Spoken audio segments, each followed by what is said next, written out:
I believe that the European Union will find it extraordinarily difficult to ever be a union in any sense again, when some of its strongest members are deciding to stay silent in watching emaciated children in what is a human, man-made,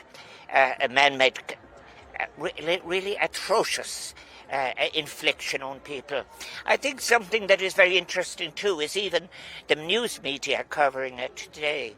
I noticed Mr. Rubio is in the region, and he has referred to the people that he's dealing with seeking to demilitarize as savages.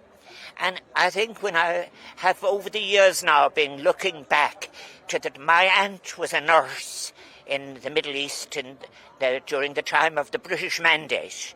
And I have to say, the space of Palestine was never an empty space. But from that time on, people refused to use the word Palestinian. The Palestinian people were about over 80% of the population. They're referred to in the British announcements as non-Jewish.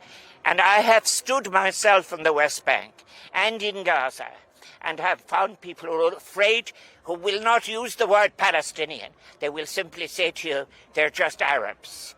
I think that this is an appalling that the media, for example, are right, but if you show an image of a child dying willfully because of being deprived of food, I think in a way, with that view comes a responsibility, a grave responsibility. I think that the other side of it, I think that is very, very important, is how it has been dismissed. The Israeli representative to the United Nations has referred to it as an anti-Semitic rant. And that's something that I have to say as well, because I was part of it myself, is the idea that you can pile lie upon lie and refer to anyone who is against that genocide as anti-Semitic.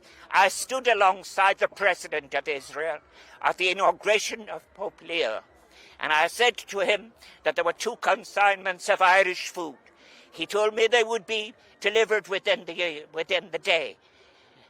Our embassy was contacted. They are today in Amman in Jordan, because words mean nothing. And I think that the world, too, I would say that we're coming up to a very important gathering of the United Nations. The United Nations is in danger. International law is in danger. And the law of the loud insult based on lies and untruth.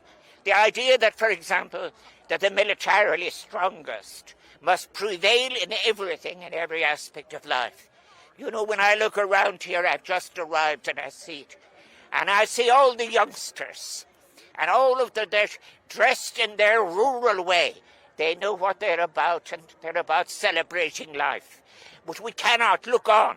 And I believe myself that the kind of actions that are necessary now are the exclusion of those who are practicing genocide and those who are supporting genocide with armaments.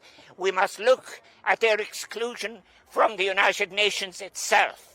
And we should have no hesitation any longer in relation to ending trade with people who are inflicting this on our fellow human beings.